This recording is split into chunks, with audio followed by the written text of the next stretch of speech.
Energy لاس کرے گا وہ ایک نہ ایک دن کامیاب ہو جائے گا. اسی طرح جو آخرت کے بارے میں سوچے گا اس کو جنت جانا ہے, مصطفیٰ کی شفاعت پانا ہے, مجھ کو اللہ کی ناراضگی سے بچنا ہے.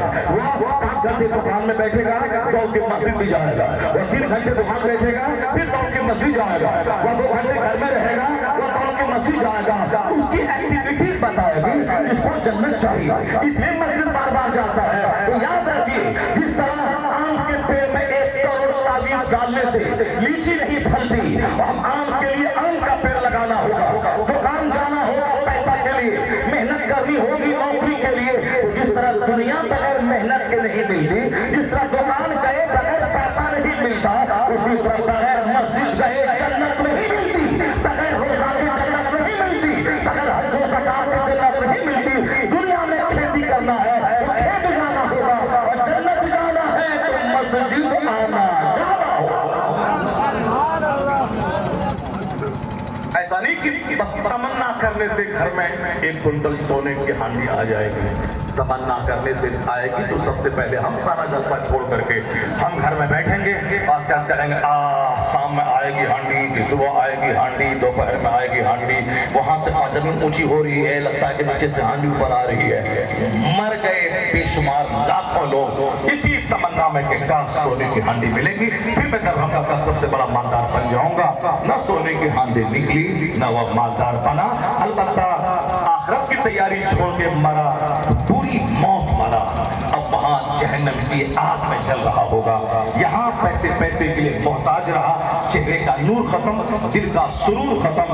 اس لیے سبحان گرہمان گرہ کے 1 کروڑ تعویذ آم کے پھل پیڑ سے سیب نہیں نکال پائے گی. ماں خراب ہو, باپ خراب ہو, اسی دونوں کے بلڈ سے بچہ بنتا ہے. ایسا نہیں ہوگا کہ ماں باپ خراب ہوں اور بچہ کو تعویذ پہنانے تو بچہ قطب بن جائے, بچہ ابدال بن جائے, بچہ اوتاد بن جائے. حضرت نظر کرم فرما دیجیے میرے بچے پہ, 1 کروڑ تعویذ داروں کو نہیں ہوگا ایسا, چونکہ ایک اونچی شخصیت کی تعمیر ماں باپ سے ہوتی ہے. جیسی ماں ویسا بچہ, جیسا باپ ویسا بچہ. یہ نہیں سنا تم نے, ایک باپ تھا ایران میں جو حلال کھاتا تھا, حرام کی طرف نگاہ اٹھا کے نہیں دیکھتا تھا, رات رات پر مصلی پہ رہتا تھا. اس کا نام سید غیاث الدین تھا, اور اس کی بیوی تھی جو رات میں عشاء پڑھ کے سو جاتی, پھر آدھی رات کے بعد اٹھ جاتی, آدھی رات کے بعد سے لے کے فجر تک مصلی پہ بیٹھ کر کلمہ شریف پڑھتی رہتی تھی. بڑھاپے تک میں سر کے بال اجنبی مردوں نے نہیں دیکھا. ایسا نہیں کہ اپنے شوہر کا کھائیں, شوہر کے گھر میں رہیں, شوہر کا موبائل اسمارٹ فون, شوہر کا گھر, اور محبت سے بات دوسرے سے کریں. شوہر فون کرے تو غصے سے بات کریں, فون کاٹ دیں. شوہر کا گھر, شوہر کا کھانا, شوہر کی وجہ سے ہم سہاگن ہیں, شوہر کے پیسے سے میرے پرس میں پیسہ, شوہر کا موبائل, سب کچھ شوہر کا. محبت اجنبی مردوں سے, محبت دوسروں سے, محبت سماج اور گلی کے چھوکرے سے, اس چمار سے محبت. اور جس کے گھر میں رہنا ہے اس سے بات تک نہیں کرنا, منہ بھلا کے رہنا, اور جب کھانا کھانے کے ٹائم میں دکان سے آئے اس وقت منہ بھلا کے رہنا ہے. یہ عورت کو وقت کی ضرورت ہے. ہمارے حضور نے اچھا سلوک کرنے کہا ہے, ورنہ جو اس کا نیچر ہے اس نیچر کی بنیاد پر مجھ سے زیادہ غصہ آپ کو آتا ہوگا. اور حضور نے فرمایا ہے, جس حضور نے کہا ہے اس کے ساتھ اچھا سلوک کرنا, یا ٹیڑھی پسلی سے پیدا ہوئی ہے اس کو اسی حالت میں رہنے دینا, سیدھا کرنا چاہو گے تو ٹوٹ جائے گی, اور یہ ٹوٹنا طلاق ہے. اسی لیے اس کو سیدھا کرنے کی کوشش مت کرو, بڑے کام کی چیز ہے, تجھ کو گناہوں سے بچاتی ہے, تیرے بچے پیدا کرتی ہے, تیری خیر موجودگی میں تیرے خرموں روپے کے گھر کی حفاظت کرتی ہے, بہت کام کی چیز ہے. لیکن اتنا غصہ دلاتی ہے کہ جس کی وجہ سے شوہر آج زوردار طلاق ہو رہی ہے کہ شوہر برداشت نہیں کر پاتا ہے, اس کو کنٹرول نہیں ہوتا ہے, یا دھمکی دیتا ہے کہ میرا گھر, میری آمدنی, میرا پیسہ, تو حیرانی, اور تو مجھ کو ڈراتی ہے, دھمکاتی ہے, میں طلاق دے دوں گا. وہ کہتی ہے ایک باپ کا بچہ ہے تو طلاق دے کے دیکھ لے. یہ جملہ جہاں بولا اس کو برداشت نہیں ہوا, پر سے تینوں پک دیا. اس کے بعد جہاں غصہ ٹھنڈا, اس ٹائم کا غصہ ٹھنڈا ہوا اور اس کا غصہ ٹھنڈا ہوا, اب مفتی صاحب کا دماغ جا کے چاٹنا شروع کر دیا کہ غصہ تھا, اس اس وقت میں خیال نہیں رہا، تو غصے میں اپنی ماں کو طلاق نہیں دیا، غصے میں اپنی بھابھی کے طلاق نہیں دیا، غصے اور شراب کے نشے میں پڑوس کی عورت کو تم نے طلاق نہیں دیا۔ جب شراب کے نشے میں، غصے کے نشے میں تو پہچانا کہ یہ میری بیوی ہے، تب اپنی بیوی کو طلاق دیا، چاچی کو نہیں دیا، پھوپھی کو نہیں دیا، دادی کو نہیں دیا، ماں کو نہیں دیا۔ تو غصہ جس میں عقل ختم ہو جائے، شراب کا نشہ جس میں عقل ختم ہو جائے، کہ بیوی اور ماں کا فرق ختم ہو جائے، وہ ہے اصل میں نشہ، کہ پہچان نہیں پایا، ماں کو ہی طلاق بک دیا، تو وہ طلاق نہیں ہوگی۔ لیکن یہ ماں، چچی، پھوپھی سب کو پہچانا، یہ مامی، یہ چاچی، یہ دادی، یہ پھوپھی، یہ پھلا، یہ چیلا، اور یہ ہے میری بیوی، اور اس کو طلاق دیا۔ تو جب تو پہچان باقی ہے تو طلاق تو ہو جائے گی، جب پہچان باقی ہے تو طلاق تو ہو جائے گی۔ اس کے بعد میں چاہے کوئی پیسہ دے تو مفتی صاحب کو کہ ایسا بکا ویسا بکا، کوئی گواہ نہیں تھا، اور مفتی صاحب کو جیسا بولے گا ویسا فتویٰ دے گا، مگر اللہ کے نزدیک تو طلاق ہو گئی۔ ساری زندگی زنا کرتا رہا، سارے بچے ولد الزنا پیدا ہوتے رہے۔ جب سماج میں ولد الزنا کی تعداد میں اضافہ ہوگا، تب اس سماج میں بڑوں کا احترام ختم، بوڑھوں کی عزت ختم، عالموں کا احترام ختم، مسجد مدرسہ خانقاہ کا احترام ختم۔ اس بے ادبی دیکھ کر سماج میں سمجھ جائیں کہ ناجائز بچوں کی تعداد میں اضافہ ہو رہا ہے۔ وہ ناجائز بچے کہاں سے پیدا ہوں گے؟ وہی طلاق دے دیا، پھر دوبارہ بے عزتی کے ڈر سے رکھ لیا، وہی کفر بک دیا، توبہ تک نہیں کیا، تو پھر نکاح، ایمان ختم، نکاح ختم، نکاح ختم، وہ عورت ہو گئی اس کے لیے اجنبیہ، اجنبیہ ہے تو تعلق زنا، زنا سے بچہ پیدا، ولد الزنا۔ اس لیے سوچ سمجھ کے بولنا ہوگا، غصے کو کنٹرول میں رکھنا ہوگا، اور جب غصہ کنٹرول میں رہے گا تو پھر ہزار لوگ آپ کو غصہ دلائے مگر آپ کو نارمل رہنا ہوگا۔ کھڑے ہیں تو بیٹھ جائے، بیٹھ ہے تو لیٹ جائے، اس وقت پانی پی لیں، استغفار پڑھیں، یہ ہے اپنے گھر کو آباد رکھنے کا طریقہ۔ ذرا سنیے غور سے، مصطفیٰ نے 1500 سال پہلے عورتوں کی جماعت کو دیکھ کے کہا تھا کہ یا نساء، یا معاشر النساء، اے عورتوں کے گھروں، نیکی کرو، تصدقنا، صدقہ کرو، صدقہ۔ کیوں؟ اس لیے کہ میں نے جہنم میں سب سے زیادہ عورتوں کو دیکھا ہے۔ معراج کی رات جب مصطفیٰ نے جنت اور جہنم کی سیر کی تو آپ فرماتے ہیں جہنم میں، آگ میں سب سے زیادہ میں نے عورتوں کو دیکھا ہے۔ ایک عورت کہی حضور کیوں، ایسا کیوں؟ ایک عورت جہنم میں عورت کو زیادہ کیوں دیکھا آپ نے؟ عورت زیادہ جہنمی کیوں ہوگی؟ تو آپ نے فرمایا یہ ناشکری زیادہ کرتی ہے۔ 1 کروڑ روپے اس کو دے دیجیے اور ایک بار عید میں کپڑا مت دیجیے، پھٹ سے بولے گی آپ نے دیا ہی کب ہے جو آج دیجیے گا، آپ نے دیا ہی کب ہے جو آج دیجیے گا، آپ نے دیا ہی کب ہے جو آج دیجیے گا۔ حضور نے فرمایا ناشکری زیادہ کرتی ہے، لعن طعن زیادہ کرتی ہے، یعنی تھوڑی تھوڑی بات میں لعنت کرنا، ملامت کرنا، گالی گلوچ کرنا، یہ ہو جائے گا، بجلی گر جائے گی، لقمہ مار دے گا، یہ ہو جائے گا، آسمان سے بجر جس کو بولتے ہیں، یعنی وہ وجرپات، بجلی گر جائے گی، مر جاؤ گے، کوڑی کی بیماری ہو جائے گی، یہ لعنت ملامت زیادہ کرتی ہے اور ناشکری زیادہ کرتی ہے۔ اس لیے حضور نے فرمایا کہ اے عورتوں صدقہ زیادہ کیا کرو، کیونکہ صدقے سے آگ بجھ جاتی ہے، صدقہ کیا کرو۔ اے عورتوں، مطلب کہ عورتیں ناشکری نہ کریں، عورتیں نماز پڑھنے میں سستی کرتی ہیں، بھوکا رہنا اس کی عادت ہے، لڑائی جھگڑا کر کے بھوکا رہنا۔ اس لیے اس کے ایک شوہر بولا حضرت میری بیوی بہت روزہ رکھتی ہے۔ کون کون تو روزہ؟ 15 شعبان کا روزہ، شب معراج کا، معراج النبی کا روزہ، ایک رجب کا روزہ، محرم کا روزہ، یہ روزہ وہ روزہ۔ میں نے کہا تم کیا سمجھ لی روزہ رکھنے سے وہ دیندار ہو گئی؟ اس کو تو بھوکے رہنے کی عادت ہے، وہ لڑتی ہے، بھوکی رہتی ہے، تو سوچتی چلو بھوکے کیا رہے، روزے کی نیت کر لے، اس کو عادت ہے اس کو بھوکے رہنے کی۔ یہ روزہ ہے، روزہ نفل روزہ رکھنا کمال نہیں ہے، ساری زندگی نفل روزہ رکھے کچھ فائدہ نہ ہوگا جب تک کہ فجر کی نماز نہ پڑھے، جب تک کہ ظہر نہ پڑھے، کیونکہ نفل روزہ رکھنا یہ فرض نہیں ہے۔ قیامت کے دن نہیں پوچھا جائے گا، مگر فجر کے بارے میں پوچھا جائے گا، ظہر کے بارے میں پوچھا جائے گا، عصر مغرب عشاء کے بارے میں پوچھا جائے گا۔ مت رکھ نفل کا روزہ، نہ عاشورہ کا روزہ رکھ، نہ شوال کا روزہ رکھ، نہ رجب کا روزہ رکھ، کوئی روزہ مت رکھ، صرف رمضان کا روزہ رکھ جو روزہ فرض ہے، جس کا سوال ہوگا، اور نمازیں پنج جگہ نہ پڑھ، نہ پڑھ تہجد، نہ پڑھ اشراق، نہ پڑھ چاس، نہ پڑھ افابی، اس کا سوال قیامت کے دن نہ ہوگا، مگر جو فرض نماز ہے فجر ظہر عصر مغرب عشاء، قیامت کے دن سب سے پہلا سوال نماز کا ہوگا، قیامت کے سب سے پہلا سوال نماز کا ہوگا، فرض زکات کا ہوگا، فرض حج کا ہوگا، فرض روزے کا ہوگا۔ اس لیے پہلے فرض ادا کر، کسی بھی آدمی کو پہچاننا ہو تو دیکھو یہ فرض ادا کرتا ہے یا نہیں۔ اگر فرض نہیں پڑتا ہے اور 1000 دانے